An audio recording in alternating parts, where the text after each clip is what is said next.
कहानी की शुरुआत सिडनी नाम की एक लड़की को दिखाकर होती है जो हमेशा खुश रहती है। और जब वो सिर्फ 9 साल की थी उसकी माँ गुजर गई, जिसके बाद उसके पिता पॉल ने उसे पाला पोसा। पॉल एक प्लम्बर था, इसलिए सिडनी को पीरियड्स के बारे में बताने के लिए वो पाइप और प्लम्बिंग के सामान का इस्तेमाल करता है। हालांकि ये तरीका बहुत अजीब था, मगर पॉल सिडनी की परवरिश में कोई कमी नहीं छोड़ता। लेकिन ये सच था कि उसे अपनी माँ की कमी खलती थी, क्योंकि सिडनी हमेशा से अपने पिता के साथ काम करने वालों के साथ रही है, इसलिए वो उनके भी काफी करीब है। एक दिन उसे एक स्कॉलरशिप का लेटर मिलता है जिसमें उसे एक SIU नाम के कॉलेज में पढ़ने का मौका दिया जाता है, और ये वही कॉलेज था जहां उसकी माँ ने पढ़ाई की थी। इसलिए उसे अपनी माँ के एक ग्रुप को ज्वाइन करने का मौका मिलता है जिसका नाम था कप्पा। सिडनी को जाता देख पॉल और उसके साथी काफी भावुक हो जाते हैं। जब सिडनी जा रही होती है वो रास्ते में एक बॉक्स खोल कर देखती है जो उसकी माँ ने उसके लिए रखा था। उसमें एक लेटर था जिसमें उसकी माँ ने अपने कॉलेज के दिनों का सारा एक्सपीरियंस शेयर किया। उसकी माँ ने उसे सलाह दी कि हर एक पल खुलकर जीना, और जो तुम्हारे यहाँ दोस्त बनेंगे वो तुम्हारे जिंदगी भर के साथ ही होंगे। कॉलेज पहुंचकर सिडनी अपनी रूममेट डेमेट्रिया रोजमेट से मिलती है, जिसे डिंकी भी कहते हैं। डिंकी भी कप्पा ज्वाइन करने वाली थी, इसलिए दोनों बहुत जल्द दोस्त बन जाते हैं। इसके बाद स्टूडेंट काउंसिल की हेड रेचल विचबर्न को दिखाया जाता है जो सब पर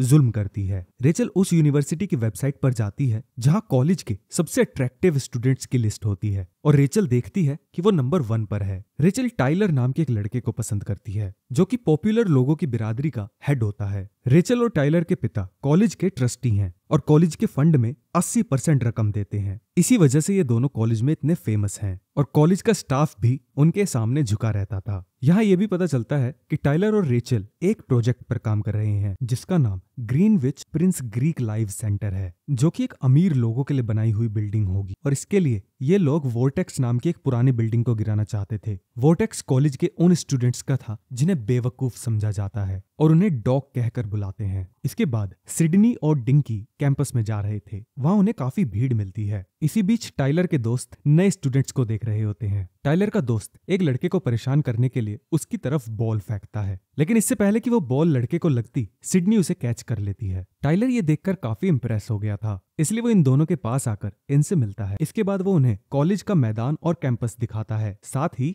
गर्ल्स के डिफरेंट ग्रुप्स के बारे में बताता है जिनके नाम थे गामा, ओमेगा, बीटा। इसके बाद वो लोग कप्पा ग्रुप तक पहुंच जाते हैं। कप्पा ग्रुप की लीडर रेचल है, और जब वो टाइलर और सिडनी को बात करते हुए देखती है उसे सिडनी खटकने लगती है। जब सिडनी कप्पा ग्रुप के अंदर एंटर करती है तो उसे कैटी और क्रिस्टी नाम की 2 लड़कियां मिलती हैं, और वो दोनों उसे रेचल के पास ले जाती हैं। रेचल सिडनी को देखकर कहती है कि ये कप्पा ग्रुप में शामिल होने लायक नहीं है, और रेचल को इस बात से भी कोई फर्क नहीं पड़ता कि सिडनी के पास यहाँ ज्वाइन करने का ऑफर लेटर है। सिडनी का बिंदास बर्ताव देखकर कैटी और क्रिस्टी को भी यही लगता है कि उसे कप्पा नहीं ज्वाइन करना चाहिए। कप्पा में ज्वाइन होने वाली सारी लड़कियों को कुछ टास्क दिए जाने वाले थे, और सिडनी को यहाँ कोई पसंद नहीं करता था, इसलिए सारे टास्क उसे अकेले ही पूरे करने थे। सिडनी को पता चलता है कि टाइलर यहाँ का जज बनेगा और रेचल सेनेट की मेंबर बनने वाली है, लेकिन इस सब से सिडनी को कोई फर्क नहीं पड़ता। इसके बाद आधी रात को रेचल अपने ग्रुप के साथ नए स्टूडेंट्स के कमरे में जाती है और सारी लड़कियों को उठाकर उन्हें उनका पहला टास्क देती है, जिसमें उन लड़कियों को रात के इस टाइम किसी लड़के को डेट के लिए पूछना होगा, और उन लड़कियों को किसी भी तरीके का मेकअप करना अलाउ नहीं था, और इन लड़कियों के पास सिर्फ 15 मिनट का टाइम है जिसके अंदर इन्हें अपनी डेट के साथ स्ट्रीट डिनर पर आकर उनसे मिलना होगा। कंफ्यूजन की हालत में सिडनी किसी लड़के को ढूंढने लगती है। काफी ढूंढने के बाद उसे लैनी नाम का एक लड़का मिलता है जो कि एक किताबी कीड़ा होता है। सिडनी लैनी को डेट पर चलने के लिए पूछती है, मगर इससे पहले कि वो कोई जवाब देता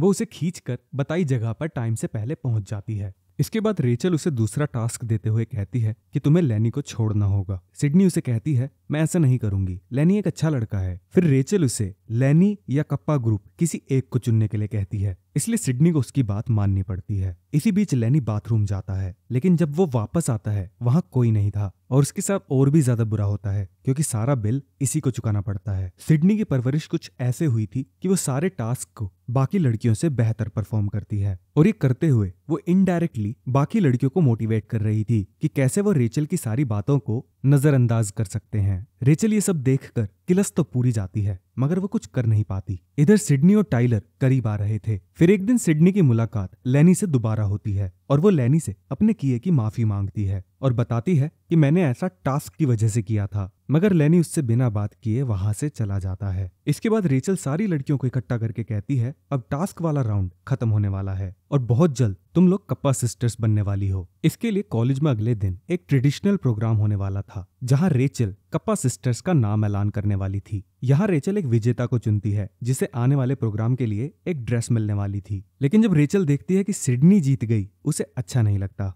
इसके बाद सिडनी को उस वेबसाइट के बारे में पता चलता है जहां कॉलेज की सबसे आकर्षित स्टूडेंट्स के नाम होते हैं, और सिडनी का नाम उस लिस्ट में 213वें नंबर पे है। रेचल ये देख लेती है और उसे जानबूझकर एक ब्लैक ड्रेस देती है ताकि सबके सामने वो और बुरी दिखे। अगले दिन जब सिडनी वो ड्रेस पहनकर आती है, टाइलर उसके पास आता है और उसकी लुक की तारीफ करता है, साथ ही उसे अपने साथ डांस करने के लिए इनवाइट करता है। इसके बाद रेचल कप्पा सिस्टर्स का नाम ऐलान करने लगती है और उन्हें उनके बैचेस पहनाती है। लेकिन जैसे ही सिडनी की बारी आती है, एक बेकार का बहाना बनाकर वो सिडनी को कप्पा ग्रुप से बाहर कर देती है और उसकी बेइज्जती करने के लिए सबको बताती है कि सिडनी के पिता एक प्लम्बर हैं। इसके साथ वो अपनी ड्रेस भी वापस मांगने लगती है। इसी बात से सिडनी गुस्सा होकर सबके सामने अपनी ड्रेस निकालकर वहां फेंक देती है और फिर वहां से चली जाती है। अगले सीन में सिडनी बारिश में बाहर बैठकर रो रही थी। तब लैनी और उसका दोस्त उसके पास आते हैं और उसे अपने घर पर रहने के लिए इनवाइट करते हैं। इसके बाद लैरी सिडनी को अपने सारे दोस्तों से मिलवाता है। सबसे पहले वो उसे टेरेंस से मिलवाता है, जो बहुत होशियार है।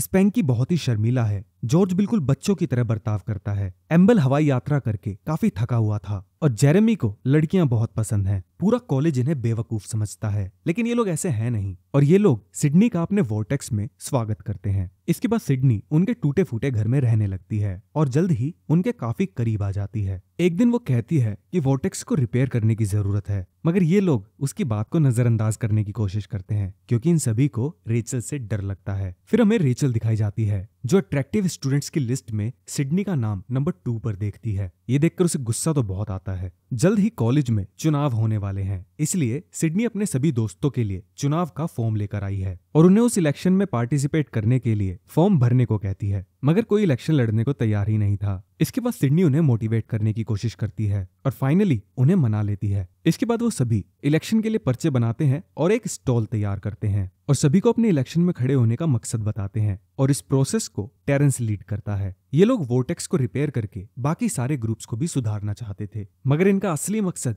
रेचल को स्टूडेंट काउंसिल से बाहर करना था। इसी बीच डिंकी सिडनी के पास आकर उससे माफी मांगती है और लैनी के साथ फ्लर्ट करने लगती है। उसी वक्त रेचल वहां से गुजर रही थी और स्टॉल के पास रुककर कहती है, तुम लोग ये चुनाव कभी नहीं जीतोगे। सिडनी कहती है, देख लेंगे। इसके बाद सिडनी एक लाइब्रेरी में होती है और टाइलर उसके पास एक गुलाब का फूल लेकर आता है और बड़े ही रोमांटिक अंदाज में उसे डेट के लिए पूछता है। पहले तो सिडनी उसे साफ मना कर देती है, मगर जब टाइलर लगातार गाने गाता रहता है तो वो फाइनली मान जाती है। इसके बाद टाइलर उसे एक जगह पर लेके जाता है जहां वो बेघर बच्चों को खाना खिलाता है, जिससे सिडनी काफी इंप्रेस हो जाती है। इसके बाद वो दोनों डूबते हुए सूरज को देखकर खाना खाते हैं और काफी इंजॉय करते हैं। जब सिडनी वापस आती है तो वो देखती है कि उसके रूममेट्स उस पर नजर रख रहे हैं, इसलिए सजा के तौर पर वो उन्हें कहती है कि मैं अपनी डेट के बारे में तुम्हें कुछ नहीं बताऊंगी। दूसरी तरफ रेचल टाइलर के कमरे में होती है और टाइलर को कहती है, सिडनी हमें इलेक्शन में हराने के लिए तुम्हें अपनी तरफ रिझा रही है, मगर टाइलर उसकी बात नहीं सुनता और उसे वहां से जाने को कहता है। इधर सिडनी और उसके दोस्त टीवी देख रहे थे,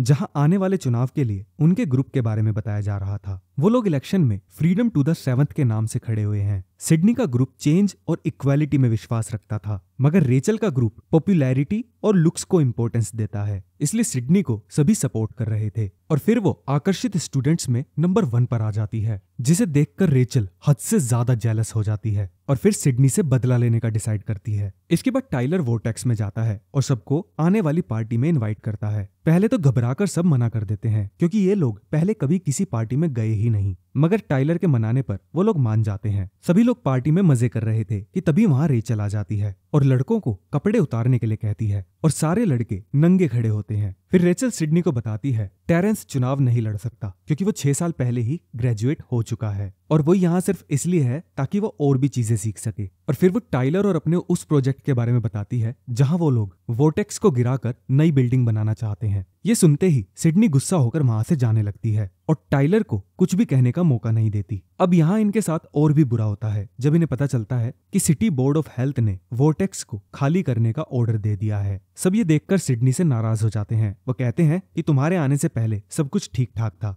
अगले दिन ये सभी लोग अपना सामान बांधकर यहाँ से चले जाते हैं। इसी बीच सिडनी के पिता पॉल उससे मिलने आते हैं। सिडनी उन्हें सारी बात बता देती है। पॉल सिडनी को समझाते हुए कहता है, मुझे तुम पर गर्व है और तुम्हारी माँ सिर्फ कप्पा की मेंबर नहीं थी बल्कि उससे बहुत बढ़कर थी। अगले दिन सिडनी दोबारा से अपने दोस्तों के पास जाकर उन्हें चुनाव में लड़ने को फिर से मोटिवेट करती है, मगर कोई भी इंटरेस्टेड नहीं दिख रहा था। फिर सिडनी उन्हें याद दिलाती है, हमें रेचल के जुल्म को खत्म करने के लिए लड़ना ही होगा। वो लोग फिर से तैयार हो जाते हैं और सिडनी नई प्रेसिडेंट बनने के लिए चुनाव लड़ने का फैसला करती है। अब ये लोग इलेक्शन के लिए इंटरनेट के जरिए अपनी टीम का प्रचार करते हैं और इसी वजह से रेचल का कॉन्फिडेंस गिरने लगता है। इलेक्शन से ठीक एक दिन पहले रेचल एक हैकर को सिडनी का सारा डेटा हैक करने के लिए कहती है। जब सिडनी को इस बारे में पता चलता है, पहले तो वो घबरा जाती है, मगर वो हार नहीं मानती और रात भर लाइब्रेरी में बैठकर वो सारा डिलीटेड कंटेंट फिर से लिख लेती है। अगले दिन इलेक्शन डे था और थकान की वजह से सिडनी लाइब्रेरी में ही सो जाती है। जल्द ही प्रेसिडेंट का चुनाव शुरू हो जाता है, मगर सिडनी कॉलेज नहीं पहुंची। इसके बाद टाइलर लाइब्रेरी पहुंचता है